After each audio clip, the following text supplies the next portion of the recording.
وقت دنیا کے اوپر جو قیمتی ترین موتی ہیں ان میں سے ایک موتی یہ میرے پاس ہے۔ خیر اس نے اپنا سامان سمیٹا تو اس مجلس میں ایک چور بھی بیٹھا ہوا تھا، اس کے دل میں لالچ آ گئی، تو اس نے اس جوہری سے کہا کہ جناب کہاں کے ارادے ہیں؟ تو اس نے کہا کہ میں بمبئی جا رہا ہوں۔ اس نے کہا واہ واہ کیا اچھا ہوا، میں بھی تو بمبئی جا رہا ہوں، تو چلو اکٹھا سفر ہوگا۔ وہ جوہری سمجھ گیا اس کی نیت کے کھوٹ کو کہ یہ میرا ہم سفر تو نہیں ہے، اس کا دل آ گیا ہے اس موتی پہ اور مجھ سے ہر صورت یہ موتی چرانا چاہتا ہے۔ لیکن وہ بھی بڑا سمجھدار تھا، اس نے کہا آ جائیے کوئی بات نہیں۔ سفر چلتا رہا، رات ہوئی، جب سامان اتارا اور سونے کی تیاری کی تو وہ جو اس نیت سے ساتھ ہم سفر بنا تھا اس نے بھی اپنی قمیض اتار کے لٹکا دی، اور اس جوہری نے بھی۔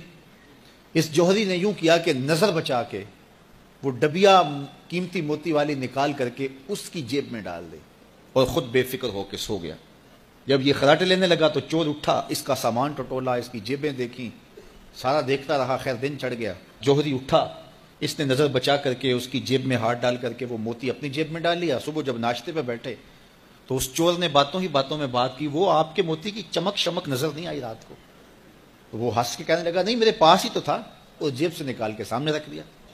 دل ہی دل میں بڑا حیرت زدہ ہوا، میں نے تو سارا ٹٹولا، یہ اگر کہیں تھا تو مجھے کیوں نہیں ملا؟ چلو آج صحیح۔ اگلا دن آیا تو پھر اس نے قمیض اتار کے رکھی اور اس نے نظر بچا کے اس کی قمیض میں وہ موتی ڈال دیا اور خود بے فکر ہو کے سو گیا۔ یہ ساری رات اس کے سامان میں، اس کے لباس میں تلاش کرتا رہا اور وہ مزے سے سویا رہا۔ صبح اٹھا اور نظر بچا کے اپنی جیب میں ڈال لیا۔ ناشتے پہ پھر بات کی کہ وہ آج بھی کوئی چمک شمک دکھائی نہیں دی۔ اس نے کہا میرے پاس ہی تھا، جیب میں ہاتھ ڈالا اور سامنے رکھ دیا۔ بڑا حیرت زدہ ہوا، دل ہی دل میں سوچا چلو کل صحیح۔ اس نے پھر ایسے کیا اور یہ ساری رات اس کا سامان ٹٹولتا رہا پوری تفصیل کے ساتھ۔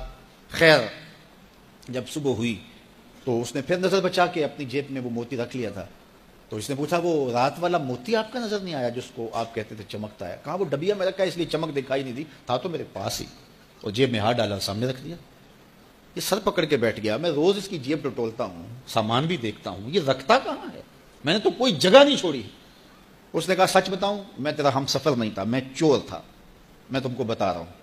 اب آپ میرے بھی استاد نکلے، مجھے اتنا بتاؤ کہ یہ موتی آپ رکھتے کہاں تھے؟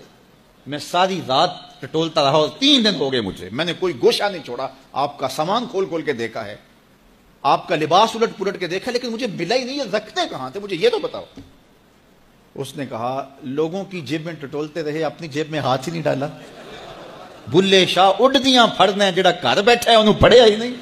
وفی انفسکم افلا تبصرون، کہا تم کہاں اسے ڈھونڈ رہے ہو، ذرا اندر بھی اتر کے دیکھو، اندر اترو گے تو اس کا سراغ مل جائے گا، نہ مسجد وچ نہ مندر وچ، لب یار نو اپنے اندر وچ۔ جب اپنے اندر اترو گے تو پھر سراغ زندگی نصیب ہو جائے گا، عرفان ذات ہوگا تو پھر عرفان الہی نصیب ہوگا۔ لیکن ہم دائیں بائیں ڈھونڈنے نکلے لیکن اپنے اندر اتر کے نہ دیکھا، تو سراغ زندگی ملتا ہی تب ہے جب اس کی چوکھٹ پہ جھکنا بندہ سیکھ جاتا۔